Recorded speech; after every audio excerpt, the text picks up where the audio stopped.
So what, you're in LA? I'm actually in Palm Springs right now.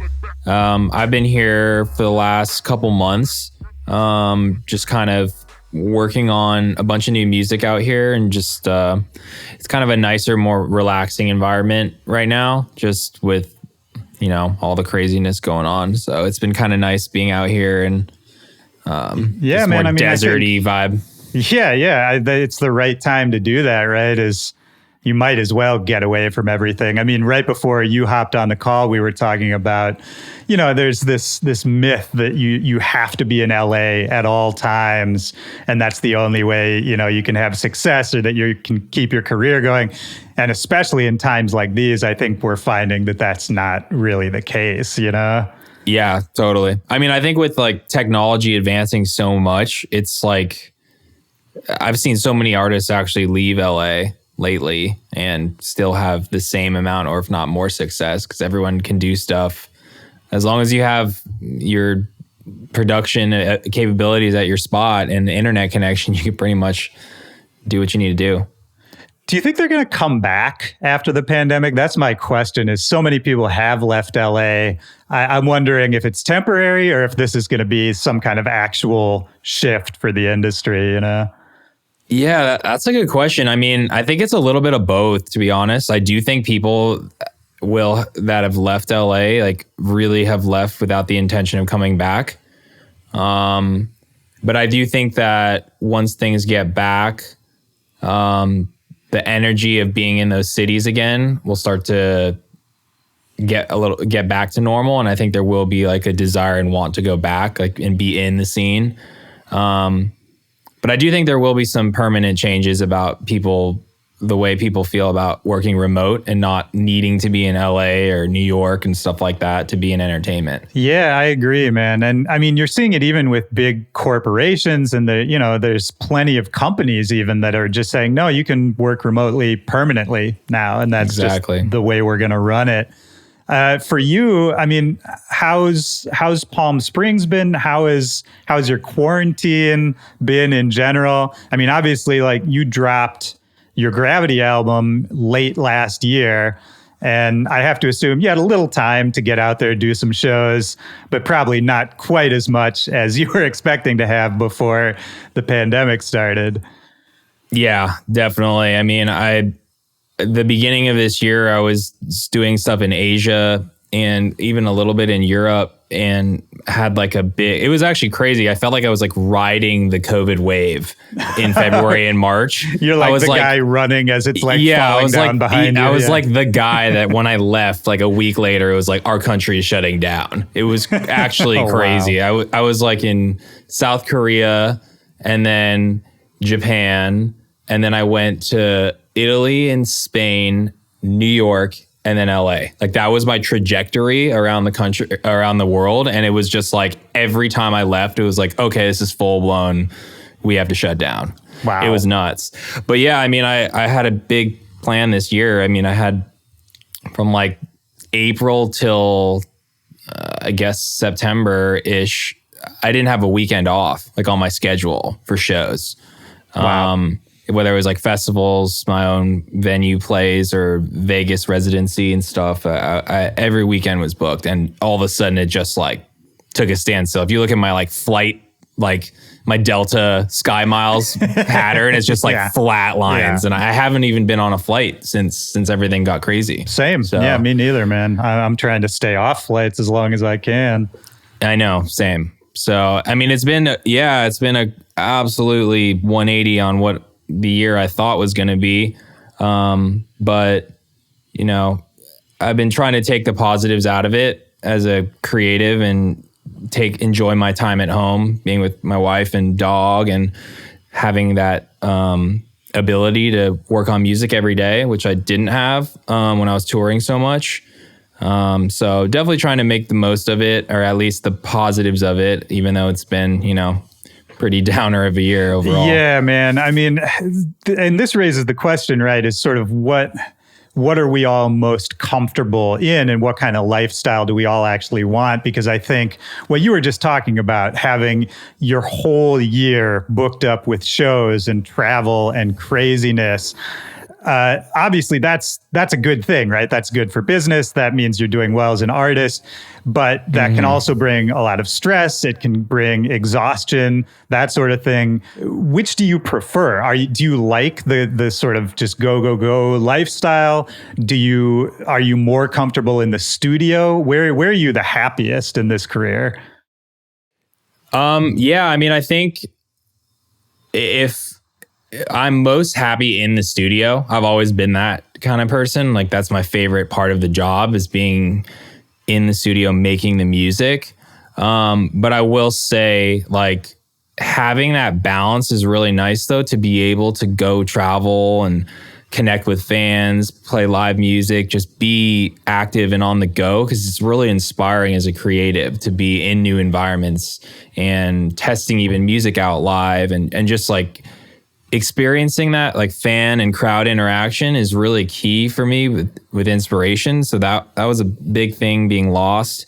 But also when March hit and I stopped touring, my body almost like went into a shock where it was like, oh wait, this is what it's like when you take care of yourself and you like rest. It was like, let's have some more of that. And I like had this like, I like slept so much in like March and April because I feel like my body was like recalibrating to like understanding what it was like to rest. Because when you're touring and making music and all that stuff, you kind of didn't realize how hard I was grinding and how kind of like almost unhealthy the grind was at times. So it kind of gave me a pause and ability to like chill out a little bit. But now I'm like, you know, now that it's lasted this long, I'm kind of getting that antsy itch being like, I really, really wish to be able to play music again and travel around. But obviously, you know, got to do it when it's safe. Yeah, of course. And you're right. I think you make a great point that as a creative, just somebody who makes stuff, you have to be inspired by something. And usually what that is the experiences that you have in your life. It's everything that brings you to the point of creation, right? And you're absolutely right that when we're all kind of sitting here in this Groundhog Day scenario, we're not having a lot of new experiences, right? Mm-hmm. And even the experience of just what you just said, slowing down and sitting here, that's novel for a while, but then after a while, it's just the same thing over and over. And I think it can be really hard to even sort of know what you're creating for, what you're writing music for, what is the intention here, right? Exactly. That I struggle with that. Like sometimes I'll hit creative waves where I'm like, oh, this is awesome. Like I can't wait to play this next festival season or whatever. And then I'll go through like periods of like a couple weeks where I'm just like, what is the point? Like, I don't even know when this music is going to come out. Like if anyone's like going to be able to enjoy it live. Like it's been tough, like going through those like ebbs and flows. I'd be lying if like if I was saying the creativity was just like constant and flowing through me every day, you know, like there are definitely times where I'm like struggling. Yeah. And that's okay, man. That's the other thing too, right? Is that I think that's true for almost everybody I know who does something creative is you're never on all the time, even though we put forth this image of ourselves and everybody else puts forth this image of themselves that they are on all the time and they're always doing something. I mean, that gets into the social media thing of, you know, projecting a lifestyle or a certain way. I don't know, man. How are you with all that sort of stuff? The social media side of it and the interaction with people, whether to let people in, to keep distance with it. I've like mixed feelings about it, I guess. I mean, I do like the connection with fans. I do like, you know, being able to see comments or DMs and respond back to fans and giving them like a window into my life. Like I do like parts of it, but then I don't know. It's just the internet, and I feel like as of late too, it just feels like it's getting more and more toxic. And just like not really a welcoming place on social media. So and it makes it harder for artists and just people in general to like be excited to post or share their lives, because you're just like opening yourselves up to like this unlimited scrutiny that can just come out of nowhere.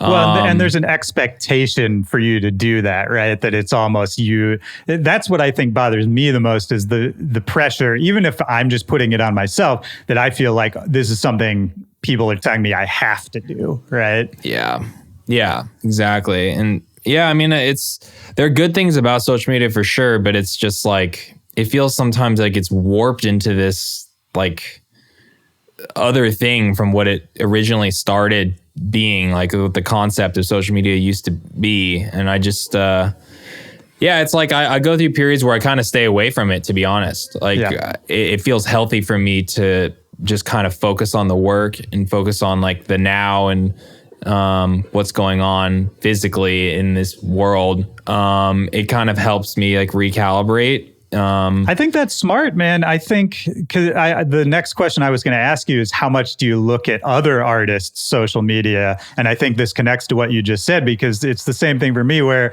if I love to be connected to my friends and my peers and see what they're up to. But if I spend too much time looking at that, personally, I start to get confused or lose track of what I'm doing, and sort of what my purpose is and where my creativity is at. And I think that's another thing that I don't feel like gets talked about a lot, is that we all sort of affect each other's moods and creativity, for better or for worse. Yeah, I think that's a great point. And I do find myself doing that sometimes if I'm like on social media a lot, following artists and friends that I know. And it's not even like a competition thing, but it's like, it's almost like makes you be like, oh, am I like keeping up enough? And like, am I still, I don't know. You just kind of like almost can doubt yourself or get totally in a weird headspace. It's that compare and despair thing, man. It's because, again, everybody's putting out this sort of inflated image of themselves, right? And everybody, I say this all the time on the show, people have heard it before, but it's, if you look at social media, every single artist is killing it 100% of the time, everybody is doing perfect. And it's such a crazy thing that we teach people, Yep, totally. Well, that's also why I've personally become more into podcasts as of late. And that's why I was excited to jump on with you here today, because I feel like you can be more like real on the podcast when it's just a conversation. I feel more comfortable being open and honest about, that it's not picture perfect glossy all the time, like an Instagram grid. Man, there's no depth to Instagram, Yeah, exactly. So it's fun doing these kind of things. And I like sharing, what I'm up to and how I'm feeling, man. Like honestly about stuff. Yeah, 100%. And that's what this show has been for me for the last several years, man. It's been really refreshing that way. And it's fun to just connect with people in a way. I mean, I tell other people this, but for me, it's like, it's enforced friendship, right? Where it's, you have to sit down and talk to somebody for an hour, which is, especially if it's, like a close friend of yours or a musician you've worked with or somebody and you always like, but you never cross paths, right? Because you're both busy and all that. And this kind of format, to me, it's, when there are these guardrails on it, it's like, oh no, we're creating something. We're going to put this out. People will hear it. It's so messed up. But for me, it's like mental license to relax and just be like, oh no, I can just talk to this person for an hour. Right. And I don't have to worry about it. Yeah, I know. I love it. Talking about the Gravity album again, you released it, October of last year. And then plans changed. The pandemic happened. And I know you've been since then figuring out interesting ways to still present it to people, to still get it in front of people, allow people to sort of enter that world and interact with it. I saw the sort of concert film you put out earlier this year. I thought that was really cool. Can you talk a little bit about that process of putting that together? Because it was... for people who haven't seen it, it was more than just sort of a video of a concert that you put on. Yeah. I mean, I think that actually kind of just ended up working out with, we didn't actually plan that much. We had 2 nights at the Shrine, and that was really like the big launch of the full album was done and was released, and we were doing those big shows in LA to kick off that fall tour. And we decided, like, we have so many special guests coming on and have so many bells and whistles planned for these shows. Maybe we should just record it and just have it as like footage that we could just either put on social media as like a teaser reel for the tour or whatever.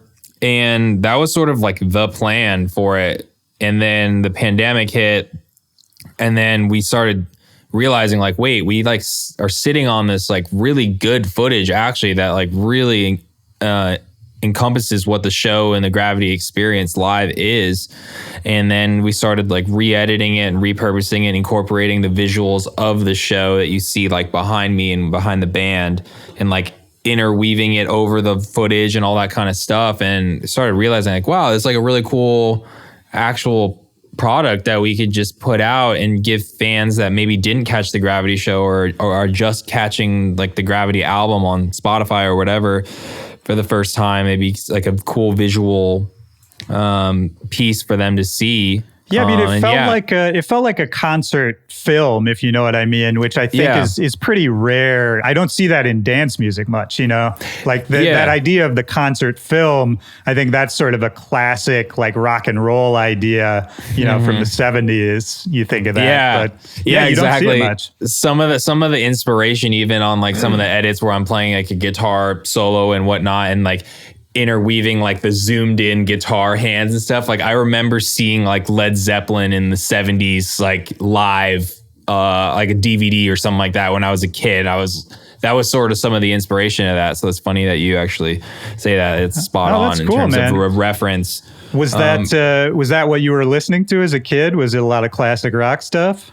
I did listen to a lot of classic rock, yeah, and I still do. But yeah, when I was, my dad liked listening to classic rock. He would take me when I was in middle school and high school to some shows. Like I saw The Who at the Hollywood Bowl, and I saw Rolling Stones in big, San Francisco. Man. Yeah, and like so I remember like my dad was he wasn't like a huge music guy, but he did like classic rock, and he knew that I loved music, so he would take me to shows. And I listened to a lot of different types of music growing up, but classic rock was definitely one of my favorite genres. And you grew up in San Francisco? Mm-hmm. Yeah, I grew up in the Bay. Well, I grew up in the Bay Area, South Bay, so closer to San Jose actually. But I would go up to San Francisco to see shows all the time. Like that was where I went for concerts and whatnot. What did your folks do? What brought that? Why were you in the Bay Area at all? My dad is an electrical engineer.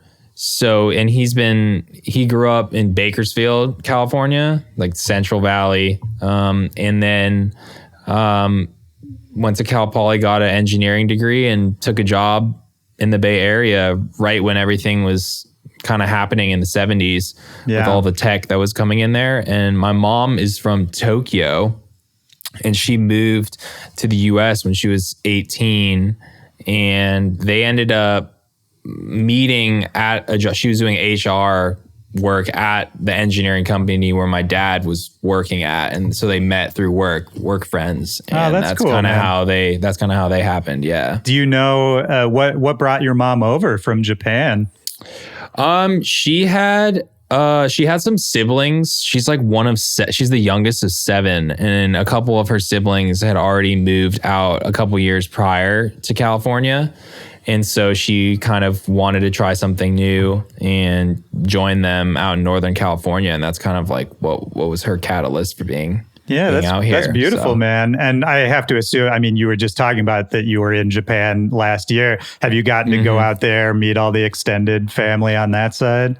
Yeah, definitely. I've been several times before the Gryffin project really like started being a thing. But now I've been fortunate to be able to go back quite a bit for shows. And every time I go, like my cousins will come out, or I'll like grab dinner with some of them before a show or on the day off or something like that if they can't make the show.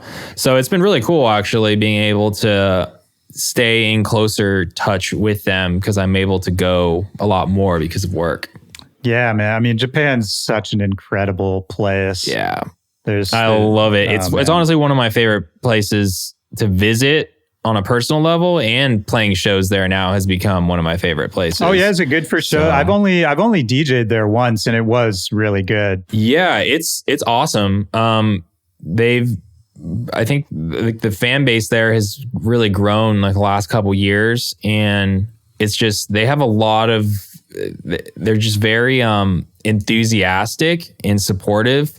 There's just like a lot of positive energy with the fans, and it's like a little bit different in one sense that like they're very excited, but they're also very like they are almost reserved until you tell them, like when the song is done, then they'll go crazy, or it's like you're like, how are you guys doing? And then they go like crazy, but they're like so respectful and like during the songs. You got to give them permission. Yeah. Yeah. It's like funny to the cultural differences, but it's awesome. I love playing there. Well, fandom is like an art out there, you know? I think the fan culture in Japan is it's so different than the US. I mean, not that there aren't amazing fans in the US, and I think it would be hard to do what we do in based out of any other country, but fandom in Japan, man, there is something about it where I don't know. It's like it's cool to be a fan of something. Whereas I feel like in the US, even though obviously we're all fans of something, you're not supposed to let on, you know? You're supposed to play it cool.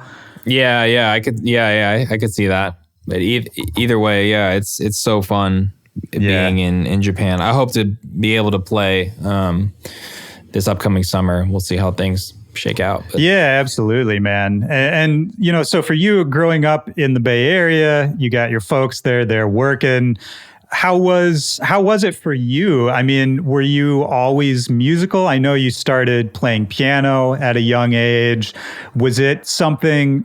I always wonder about, you know, the nature nurture kind of side of how people end up where they are. So for you, was it you started playing piano at a young age and just instantly you kind of had a knack for it? Yeah, I picked up lessons when I was 7. And then it was like very structured. Once a week, I would go play 30 minutes for my piano teacher and then sit on the bench and do 30 minutes of music theory. It was quite regimented, which I didn't like when I was younger, because it was like, you know, oh, it's Tuesday. I can't hang out with my friends after school because I got to go to my piano lessons and stuff like that. And I didn't like it as a kid. I mean, now I'm like thrilled that I did it. But as I started getting older into like middle school and high school, I was still doing the piano lessons, but that was when I started getting more into like rock music. And then so I picked up the electric guitar and started messing around playing music with friends in middle school and high school. And then that was when I started getting more into like popular music. And then so instead of playing like classical music every single week, I started, you know, getting sheet music for current hits of like today, and started like sight reading and understanding and learning that kind of music. So yeah, music's always been a part of my life, and I got more into it as I got older and more into like creating my own music instead of just playing classical composition. So if you were in bands as a teenager, were you writing songs at that point, even if, you know, they maybe weren't that good?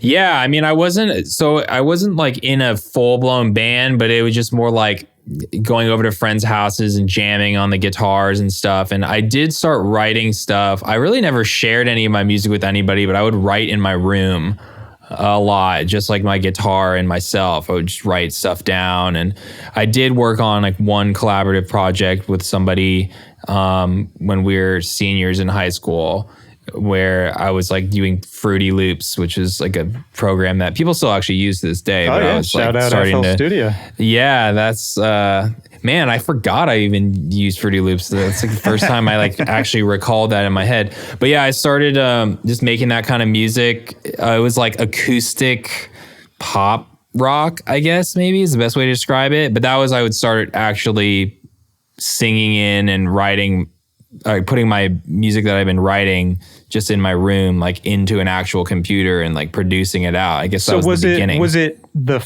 adding in your friends that sort of flipped that switch? Because if we take, you know, the regimented piano lessons that you were a little resentful of and being forced into that, and then flash forward to a few years later, you're doing it all the time on your own, you know, even when nobody's looking. How did that transition happen? Was it sort of just over time you realized that, you know, this connected with you more than some people? Yeah, I think so. I mean, I just I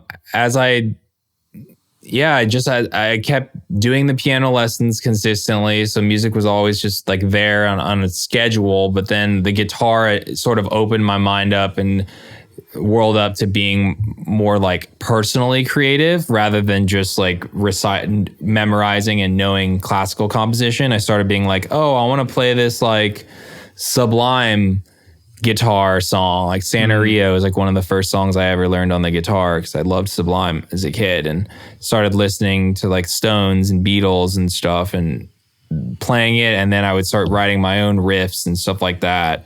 So I think the creativity sparks was like the catalyst for it was getting that guitar, was to like start really trying my own stuff. Yeah. But even then, like something you owned and not something that was being, you know, quote unquote forced on you. Yeah.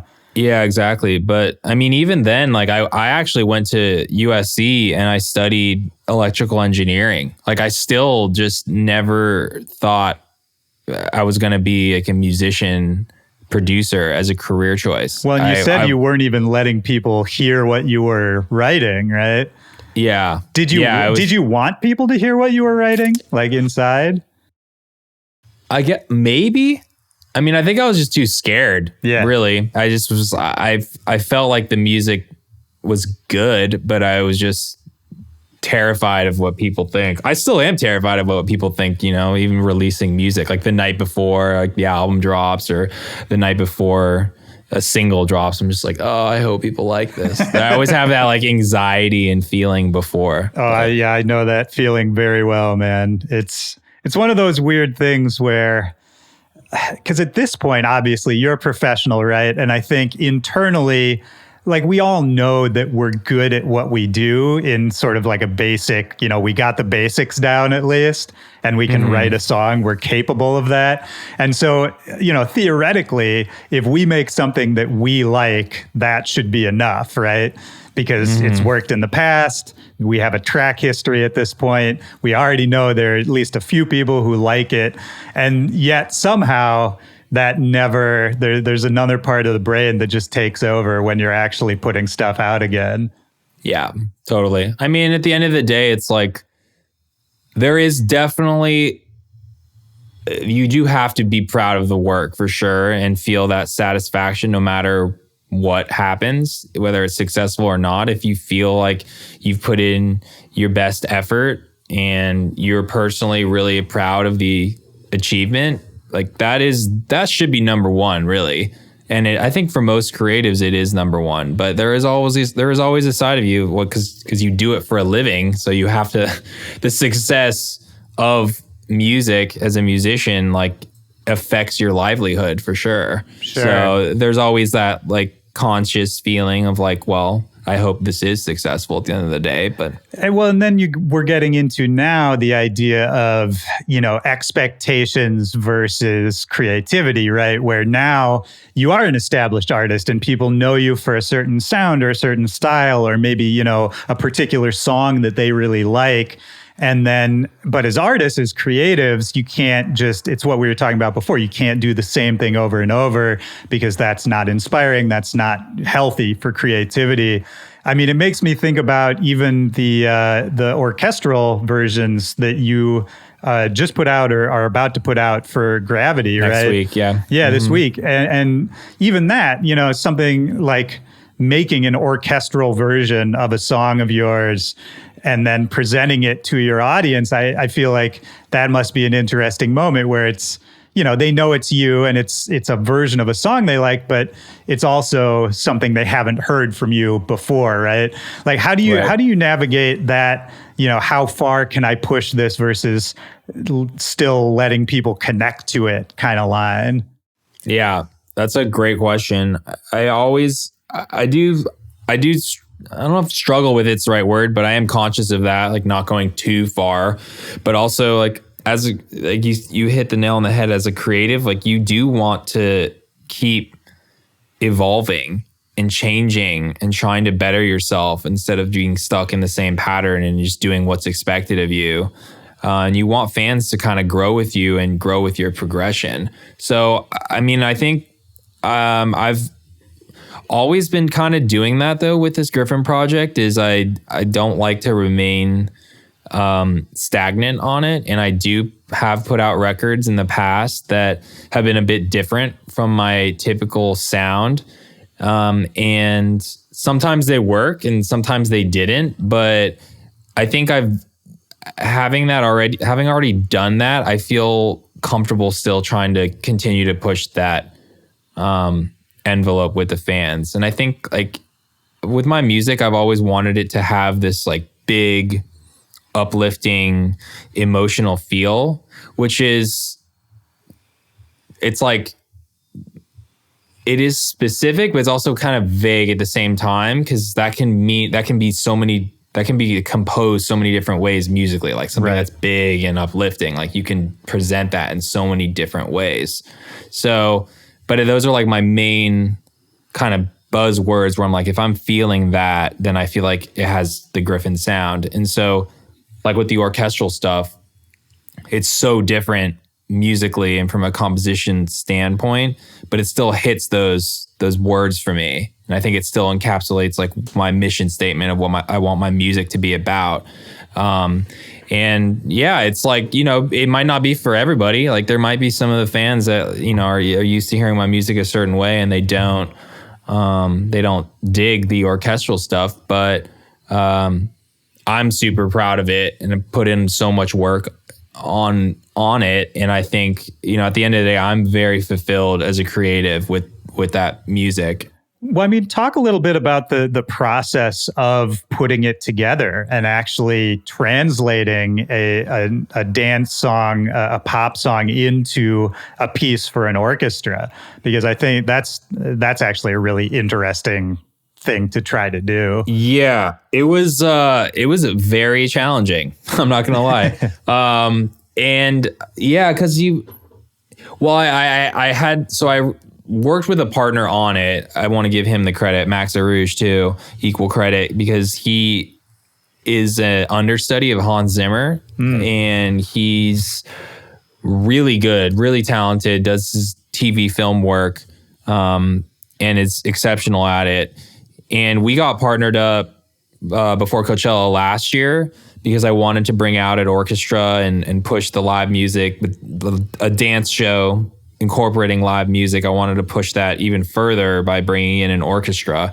And we worked on a bunch of orchestral arrangements, Max and I, and that was sort of like our initial partnership and how we got put together. And then from there, we decided like, hey, like let's do some stuff for Gravity and try and transpose and change some of the original songs into a total symphonic arrangement.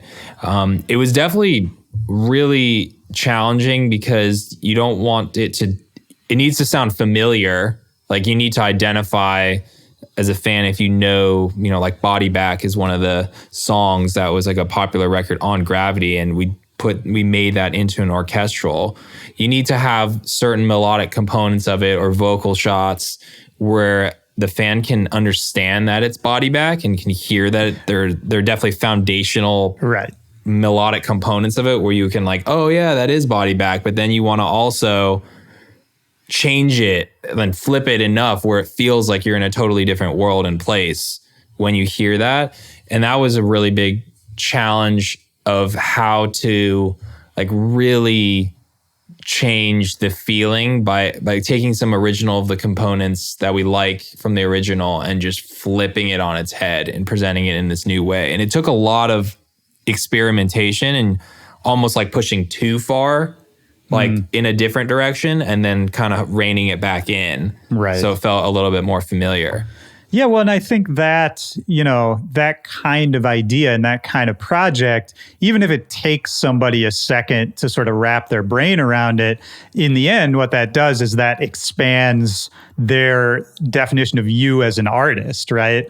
And so maybe that, to take it back to what we were talking about a second ago, maybe that is the way to sort of slowly give yourself more room to do whatever you want, is that gradual, step by step, here's something that's still identifiable, but it's also a new sound. And then once people adjust to that, then you can push the barriers out a little further. I guess that's the next question maybe is, for you, do you have ambitions for things you haven't done yet or ideas you haven't tried yet, either with your sound or the way you present your show or anything that, would sort of be a goal, something that would be cool to do down the line that maybe you haven't just figured out the path there yet? Yeah, absolutely. I'm always looking to try and expand and do more with either the live show or with my music or just anything in life. Like I don't like being in the same place. Like I don't like revisiting things and doing things the same exact way, because it's I just don't feel like I'm evolving as a creative and as a person if I'm doing the same thing again. Is that the same thing for songwriting too? Yeah, definitely. I mean, I think it's about like knowing, it's about like knowing where you've been and like understanding like what was good about it, what you're proud of it and what people liked about it. And then trying to like take the essence of it, but modernizing it and like pushing it forward creatively. Like you don't want to go too far. You don't want to all of a sudden just like throw this complete curveball out of left field that just doesn't have any sort of, I mean, I guess you can, but I always want to have some. It's like not derivative of it, but it's like an iteration, yeah, where you have a lot of the fundamental aspects of it, but you do want to modernize it and move it forward creatively. So, yeah, but with the live show, I'm always like, okay, well, I did that last year. So this year, like, what are we going to do that feels like it, but feels upgraded and like bigger? And because originally it was elevated. Just you on stage, right? And now you've brought in other people. You got a band. You were talking about, bringing in the orchestral elements as well. Right. Was that hard to do, to bring in other people and to, give up some of that control? Yeah, it is. You have to really trust the people that you're working with, that they're gonna be able to execute your vision and help get you to where you want to be.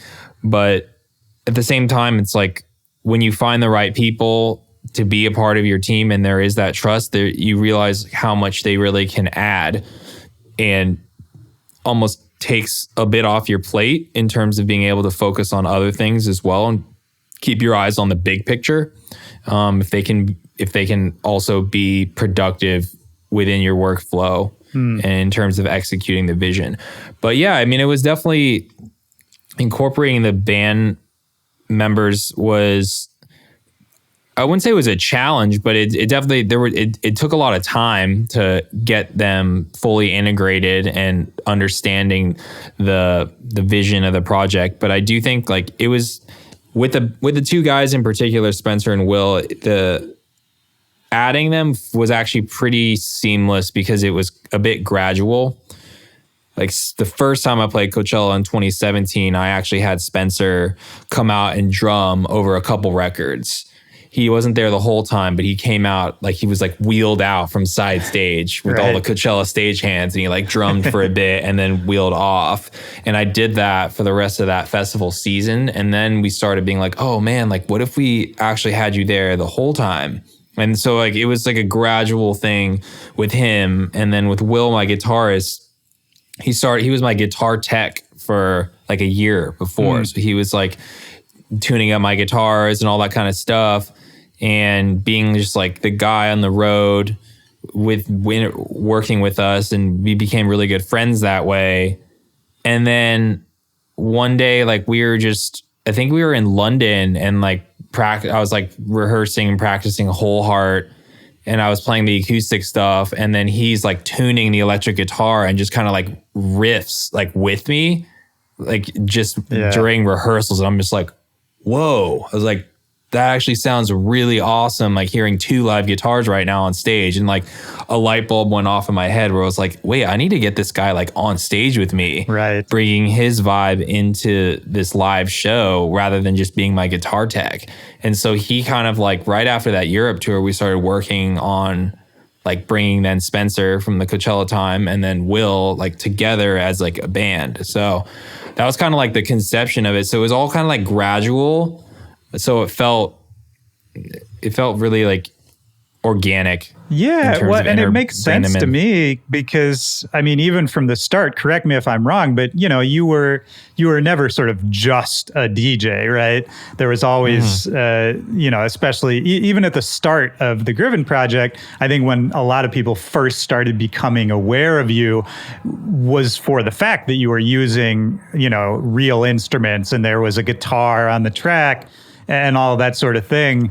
And then, you know, it's funny, just like, because I'm sure a lot of people wanted to define you as a DJ, and maybe, you know, in some still of those. Do. Well, yeah. And I'm sure, good, though. Yeah. And I'm sure even like on festivals, people would maybe be confused. Even the tech side, they're like, you need what? Who are these people? You know, that kind of thing. Oh, that definitely still happens.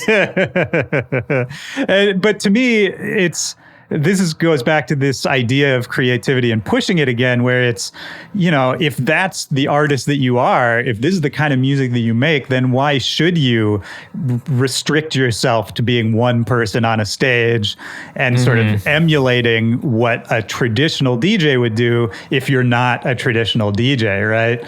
Yeah, exactly. And right, like just because we started live always from the get-go, it almost felt like it was always heading towards this direction where we had more bandmates and players on stage, because we're always pushing I'm a dance music producer and artist, but there's a lot of musicianship and organic instrumentation and incorporated into the music and into the live performance. So it felt like it was always going to build to like a band eventually. Yeah. Well, I mean, where does the idea of dance music come into the picture at the start? Because, you know, we talked about you were listening to classic rock with your dad and you were, you know, messing around doing some production of your own early on. When did electronic music enter the picture? Do you remember some of the first stuff you heard that really caught your ear? Yeah, I mean, the first dance song I think I ever remember hearing was Daft Punk Around the World. Yeah. I remember just like hearing that on the radio and being like, oh wow, this sounds so different from like everything else that's on the radio. This is really cool. Like this bass line's really cool. I remember that, but I didn't really get into dance music until really like college, when I started hearing I heard like Skrillex for the first time. His Scary Monsters it's a big one. I remember just being like, whoa, like I have never heard music like this before. This is crazy. And then hearing like Avicii for the first time, hearing Swedish House Mafia for the first time. That was really like the beginning when I had that realization, like, whoa, dance music could this is what dance music could sound like. Because I didn't really know that much, I guess, before, how melodic and big dance music could feel, until those guys really started making that music. And it was so inspiring to hear that kind of stuff. And I just remember thinking when I heard that music, I was like, oh man, like if only I could like make music like that, or try and do that. And at that time too, it was right when all the software programs were getting like good on a personal computing level, where like anybody that had access to a laptop with internet could download these programs and start messing around and making music. Because I feel like before it was always like, you got to go to the studio and rent out the studio to like make this type of music and have all this analog gear. It is definitely a higher barrier of entry. And that right when that music was happening, like those walls were like breaking down about like, hey, actually anybody that's like in a bedroom can be making this kind of music. And then in school, I just kind of got lost in it. Like I was still studying a lot for electrical engineering because I still thought that I was going to do that. But I'd be like in the library studying like physics and being like hating it and just being like, all right, I'm going to like open Ableton for a second and just like mess around. Like in the library, I was just like messing around with beats and stuff like that. And that sort of became my escape from my not liking engineering as like a life choice and a degree choice. Yeah. And just started making that music and just trying to get better and better at it. And that's sort of how like the Gryffin stuff really began. What was the tipping point when you started thinking maybe actually I could do this as a career? Maybe this could be my life and it doesn't have to be my escape. It doesn't have to be something I do while I'm also doing something that I don't like as much. Yeah, it was right around the time because I had started uploading remixes to SoundCloud because at that time I wasn't really writing in college, writing my own music. So I was trying to just learn how to make electronic music, and the only way I really felt like I could do that successfully was I would like find acapellas on the internet, right, and rip them off the internet and then throw them into Ableton and just like produce around them. And that was how I started finding like the Gryffin sound and whatnot. I remixed like Ellie Goulding Burn was like one of the first songs I ever put out because that was the only studio quality acapella I could find on a website. Right.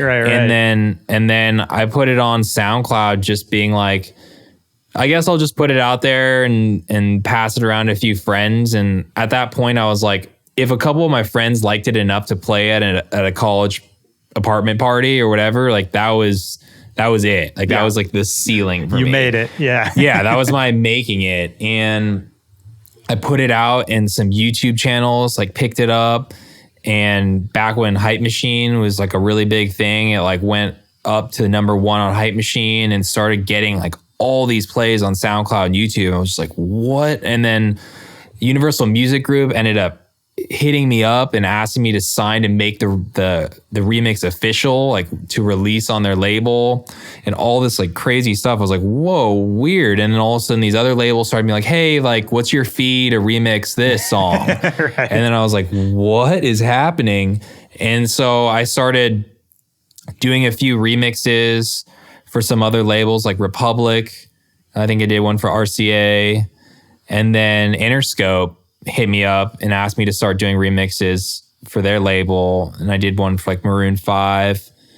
And after doing a few remixes with Interscope, then we started talking about, they're like, well, hey, like, we really like your remixes. Like, what do you think about, signing with us and putting out your own music? Yep. And original music. And then I was like, oh, wow. Like, I guess it was around that time maybe where I was like, maybe this could actually be something.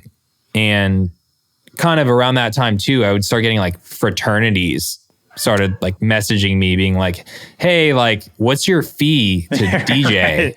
And I was like, wait, what? Like there's actually a want for me to like fly to your fraternity in whatever state you were in and play my music for you guys. Like, I think that was all like happening around the same time where I was just like, wait, this could actually like, there's actually like monetary like value like coming in now, whereas that was when I started being like, maybe this actually can be something. And did you have anybody who could help you figure out what a fee is, like what you should be charging, how you should be talking to these people, or were you figuring all this out on the fly? Definitely figuring it all out on the fly. I have not told anybody this before. I had a burner phone where I was acting as a manager. I love for like a few months in college. I would literally be in engineering class, and if the left side of my like thigh vibrated, I knew it was my burner phone, right. And I had to like sprint outside and like answer it as the manager. I've literally never said that before. I've never talked about that before. Oh, dude, I love hearing that. I have done the same thing. I've not quite the same thing, but I've definitely invented a fake person before early on. That's to do hilarious. Exactly the same thing, because it's such a weird. It's smart. I think that's really smart of you to do, especially at the start, because there's this weird thing, and I've talked about this on the show before, that if you're just an artist advocating for yourself, there's a weird perception that if you say, no, this isn't good, I want this, or I think I deserve that, that can come on, that's perceived as arrogant or something like that. Whereas if somebody on behalf of you says exactly the same thing, it's just sort of normal business, right? Mm-hmm. Yeah. No, it's true. It is kind of important to have that like degree of separation. Because there is sort of like a association with like, oh, like this guy or girl is like difficult to work with. Yeah, difficult. You get that label. Yeah. Definitely don't want that label. So. That's so funny, man. Well, another thing you said that was interesting to me is, you were talking about how making music was an escape for you from this other path you were on that you weren't so into. So is it still your escape? Once the escape becomes the main thing, and it is now not only your passion, but also your job, it's how you make money, it's everything. Did you have to find a different escape, or have you managed to sort of still be able to have that balance of really enjoying the process while also treating it as a business? Yeah, that's an amazing question. I don't know if I have anything new in terms of an escape. I mean, now that I'm in Palm Springs, I'm trying to pick up golf. Okay, that's good. So, I've been like trying to hit the range, and I'm taking a golf lesson tomorrow for the first time. So hopefully that works out well. But I still think fundamentally I haven't needed like an escape thing, because I still love making music. Like at the end of the day, that's the number one reason as to why I even do this as a career. Like being able to tour around the world and connect with fans and have all like those positive aspects of being an artist is great. Like I do enjoy all of that. I'd be lying if I said I didn't, but at the end of the day, like the music making process and producing stuff and seeing something start from like a small idea into like a fully finished product and song recording, like that is, I still love it. I still love it as much as I did back in high school and college, all that era of just making music. I love it. Like I'm most comfortable and most happy and fulfilled in that space. And until that changes, I mean, if that does change, like, yeah, I'll probably have to figure something else out, but at least in the moment now, like I'm still very much enjoying it. No, sure. That's good, man. Yeah, that's great to hear. I think that's a good place to be.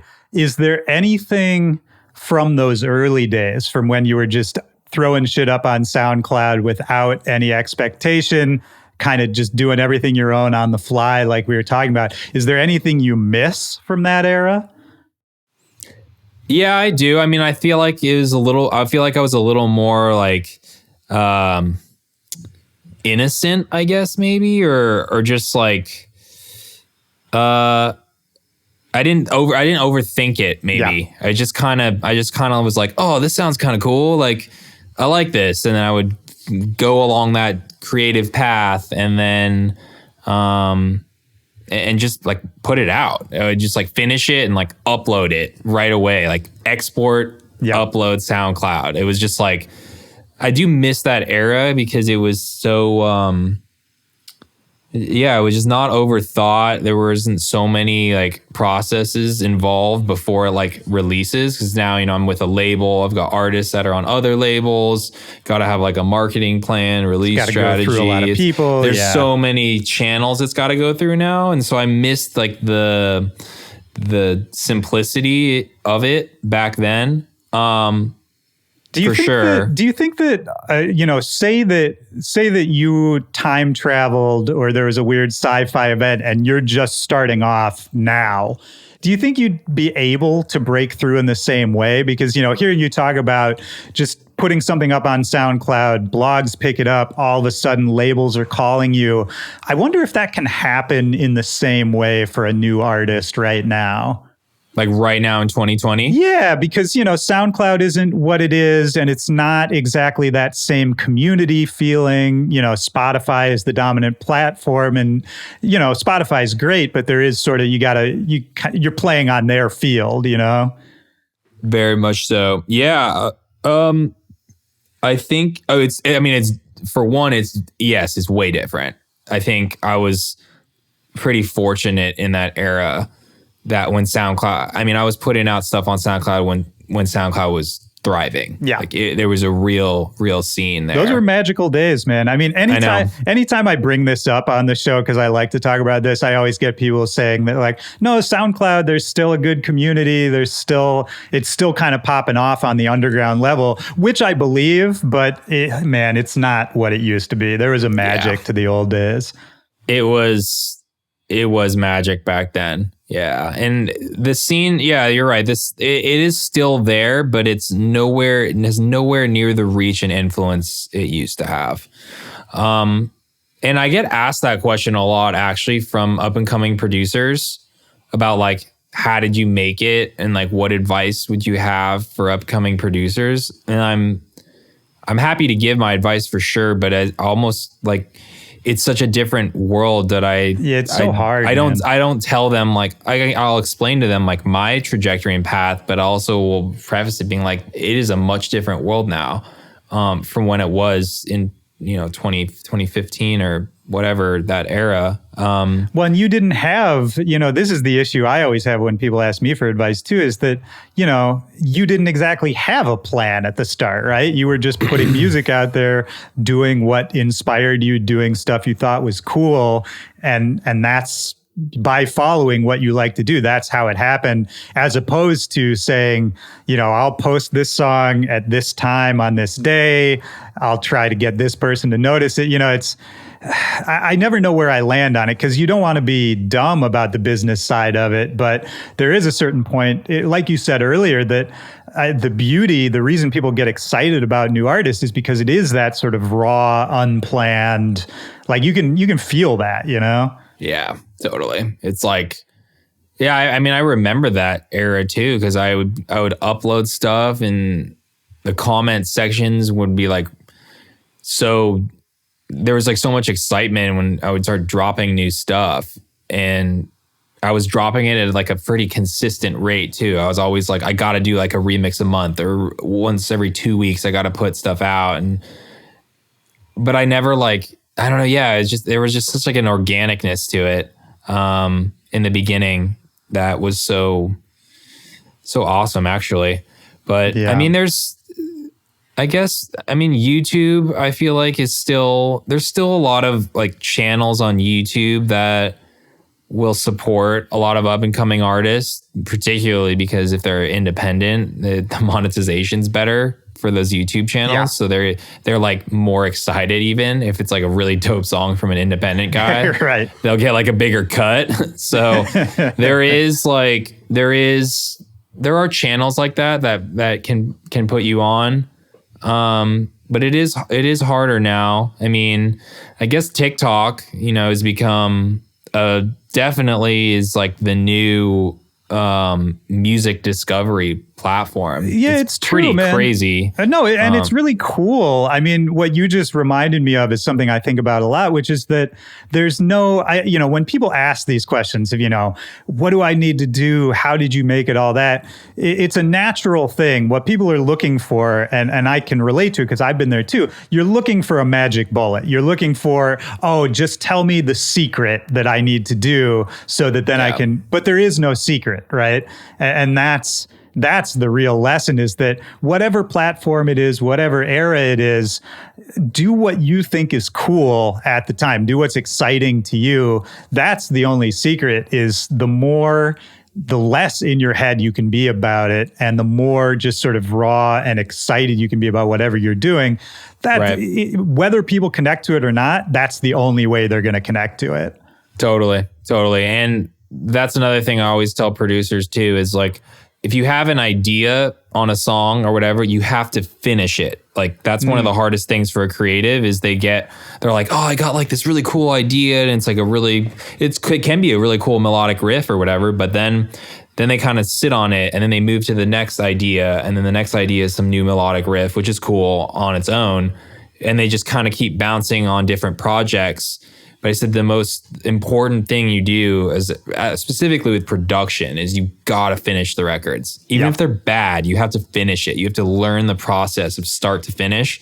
And then once you have a finished product, you can't be afraid to put it out there and send it out to people. Because that was the thing, like the actual, I could export the file and bounce the remix, but I had to hit upload on SoundCloud. I had to hit send on the messages to the YouTube channels to see if they even liked it. Like I had to send the email to the music blogger that was curating like really cool upcoming electronic music. Like, dude, you're spot on. Yeah. I mean, and that affects even big successful artists to this day. I'm sure just like I do, plenty of really successful, talented producers, people who have a lot of fans, who you go over to their house and they play you 10 songs that are all really good. And then they're like, well, yeah, I don't know. I'm probably not going to put this one. It's like, there's so many talented people sitting on these vaults of really good music.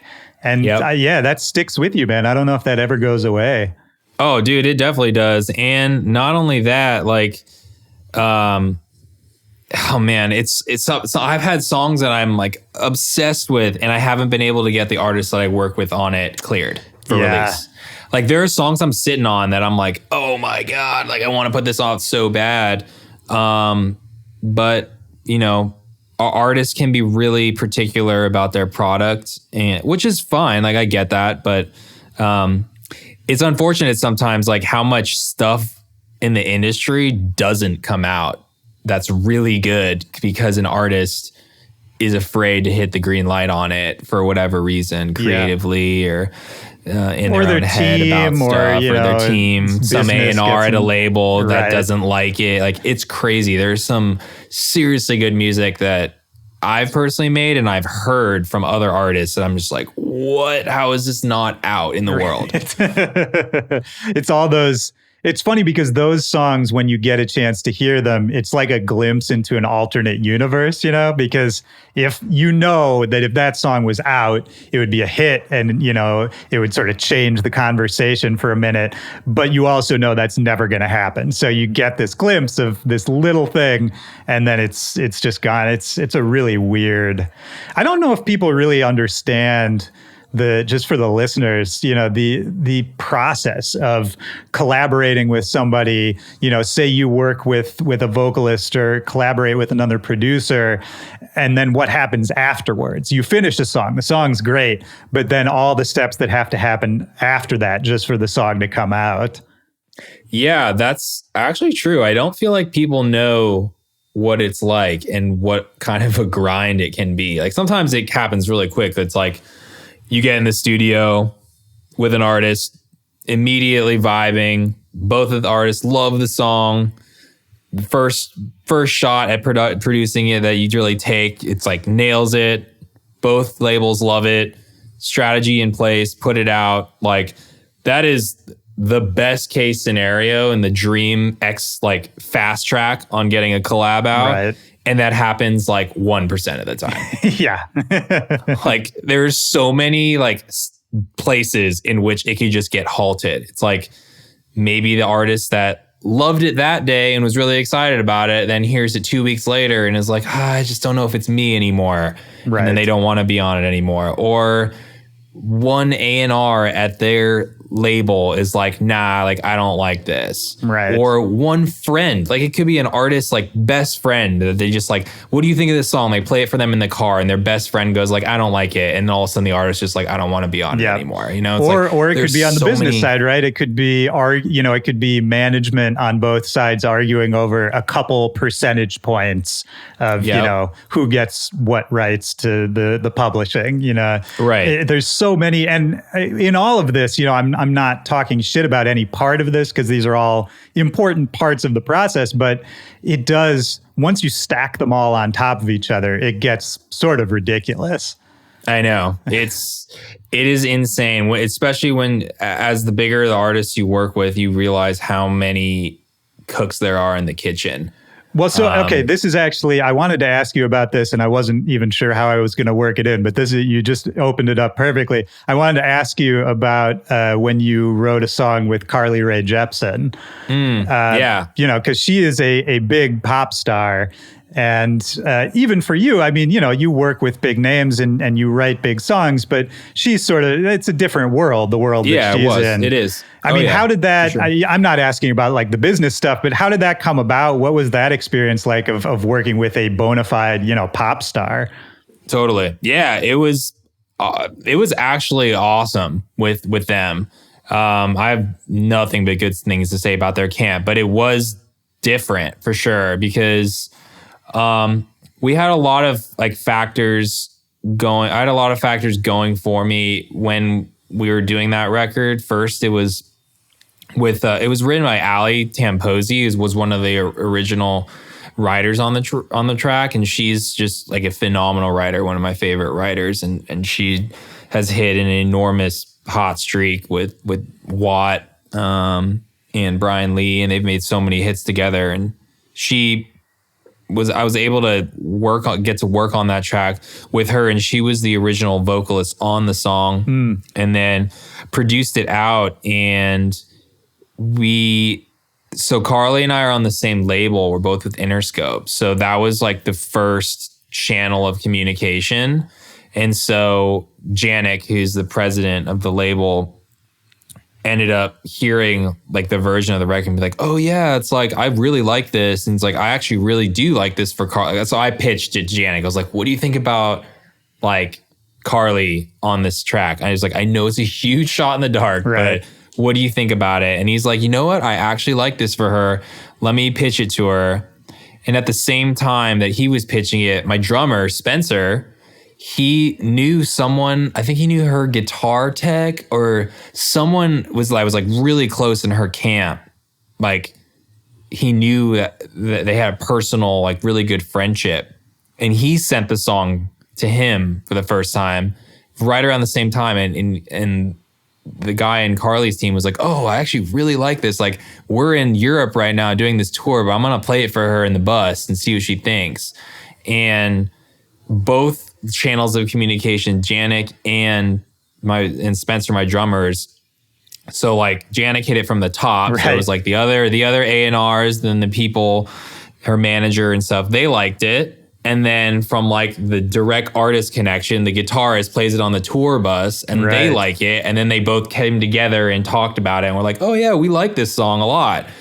And then it happened pretty quick. Like we got to meet in LA for a couple studio sessions with her vocal engineer, and she like rewrote a lot of stuff to make it like more her and her vibe and just added her flavor to it and really like took it to like this whole nother level. But it was crazy for the longest time too. I didn't have Carly's number. Right. Cause like their managers like would not give me her number because she's so like elevated, like pop star, like you can't get to her so easily, and that was the first time I had any sort of thing like that. It was like, I literally couldn't get her number, and like, it's not like I was going to be like weird with it or anything. It's like, I'm like married. Like I'm not like going to I have no reason to just like leak her number out and all that kind of stuff. Like I would never do anything strange with it, but still there was so much like, there was like so many layers like of protection for Carly. And even the first studio session, she just like walked in with so many people and it was like had such a regimented schedule because like she had to go to some other like meeting and promo thing. Like we had to stop right at 4. Like there was no time after. Like it was so different for me working with that. Yeah. Which was crazy to see, but at the same time, like I understood all of it. And what did help the whole situation was A, she did a great job on the record, and B, she's just an awesome person though. Like she's really as like nice and sweet and bubbly as you see her in right. a music video or on a festival or in an interview. Like she is that person. She's like genuinely that person. And working with her was like what you hope you're going to get when you meet that person. Yeah. Like the expectation meted reality for me, and working with her, it was really man. Cool. Did you get a whole crop of new people finding out about you through that? Yeah, I did for sure. Like a lot of people, I did have a lot of people like finding and discovering my music, and got a lot of messages. And she has a really big LGBTQ fan base, and I actually have remixed and done work with some other prominent gay musicians. So they almost like discovered some of that past catalog too, and right. like really kind of got on board with my music, which was really cool. Oh, 100%, man.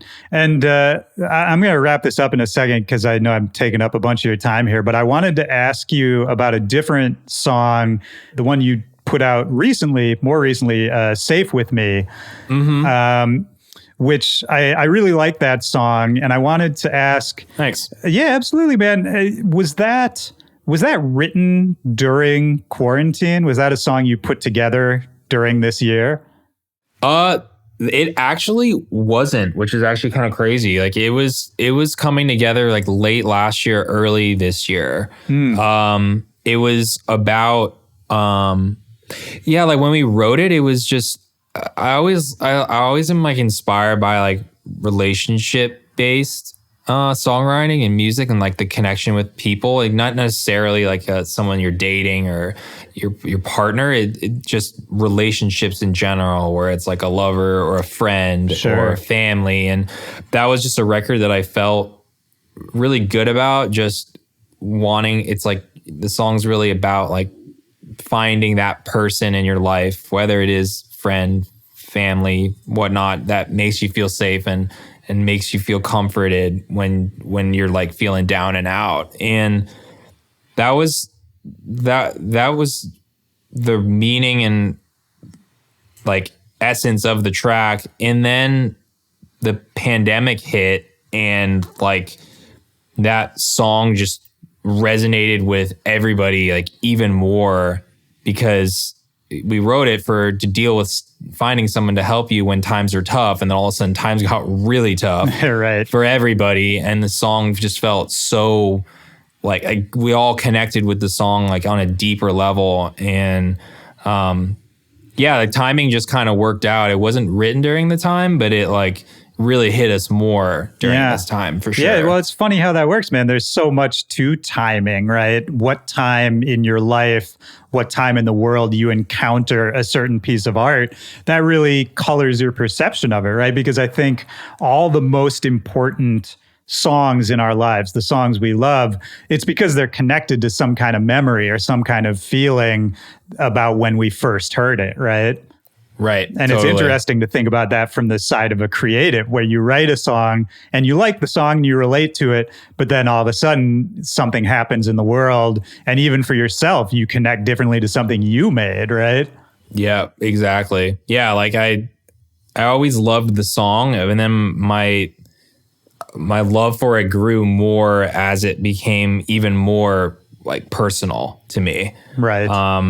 And that actually has never happened before, where like it felt like it became more like I felt more connection and ownership with it because of like something that happens to me or happens like in the world. Yeah. So it was a really interesting thing to happen. Yeah. But just super proud of that. Yeah, you should be, man. It's a great song. And why do you think you don't have to have an answer for this, but it made me wonder, if you find a lot of inspiration about songs about relationships and thinking about the different ways people connect to each other, is that something, where does that come from? Is that something that in your own life you've thought a lot about? Have have there been people you wanted to connect more with that you couldn't at a certain point? Do you have any idea where that interest comes from? That's a good question. I'm actually not sure where. I mean, I always I'm an emotional guy for sure. I try not, I don't talk about it, I guess, too much publicly. And when something's bothering me or if I'm feeling emotional about stuff, I don't like to divulge it, I guess. Yeah. But at the end of the day, I definitely am. I think a lot of my emotional release does come through the music making. That's where I get my expression. Cause I don't actually talk it through that much, but they're always just thoughts in my head. I think that's really where a lot of it does come from. I don't think I have maybe any direct influence from earlier in my life, but sure. I always am I'm very emotional and I really enjoy relationships and having that connection. And I guess it just feels really natural for me to draw on my experiences with that. And I feel everybody can relate. Yeah. Well, I love what you're saying, man, because I think for me, I relate to what you're saying because I think of myself as a pretty emotional person, but I don't show it much outwardly. And for me, I feel more directly connected to my emotions when I'm up playing music and performing and connecting with other people that way. It's almost like I need that to make a connection with people more than just talking to them face to face. And I feel more like my true self, like who you feel like on the inside, right? And if that's what you've been able to do, not only sort of on a personal side is sort of you found this outlet that allows you to express yourself in the way that you feel and are comfortable in, but then also turn it into this whole world and this life for yourself. I mean, yeah, that's the dream, man. That's a beautiful thing. Mm-hmm. Yeah. No, I'm very fortunate with where my life has gone. I definitely do not take it for granted and appreciate the fact that I am able to do something I love to do and can make a living doing that. Yeah, I mean, 100%. Definitely feel lucky for sure. Well, that's success, right? That's making it. Like we joked about making it earlier. And I think, if anyone takes anything away from this conversation, what you just said is the definition of success is just being happy and being able to support yourself while doing something that makes you happy, regardless of all the other stuff, all the other fake benchmarks. That's the only real definition of success, I think. Exactly. Couldn't agree more. Hey, man. Is there anything else we haven't covered? Anything else that's on your mind or that you want to let people know before we get out of here? Not really. I mean, I guess, the orchestrals and the deluxe album for Gravity drops next week. I'm really excited for people to hear it. It's kind of showing a different side of me and something like a creative lane that I'm trying to get into more and explore. I'm not, totally moving into that style, but it was a really fun project to work on, and I hope people enjoy it. And for the ones that just checked out Safe With Me and like that record, I really appreciate the support. And I got a lot more music coming. I'm hard at work in Palm Springs on album number 2. So nice, man. Nice. Any? Well, I should have asked you actually if another album was in the works, but should people be expecting to see anything from that anytime soon? Yeah, I mean, the plan is definitely to drop it. The plan is to definitely drop it next year. I don't want to force it out and rush it out, but when I feel like it's in a really good, when I feel like it's done, I'm going to put it out, and I'm feeling great about the progress of it right now. So yeah, man. Well, it's great talking to you, man. Nice to catch up. Yeah, you too. Thanks for having me. 100%, man. Well, enjoy the rest of your day. Have fun out in Palm Springs, man. I'll talk to you later. Okay. Thanks, man. See ya. Thanks. Bye.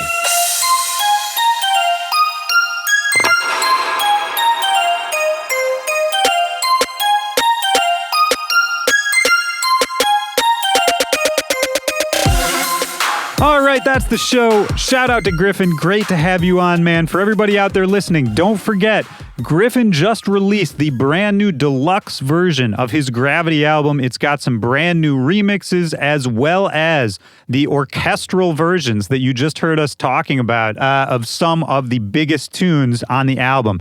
Go grab it. It's an awesome concept, and he executed it really well.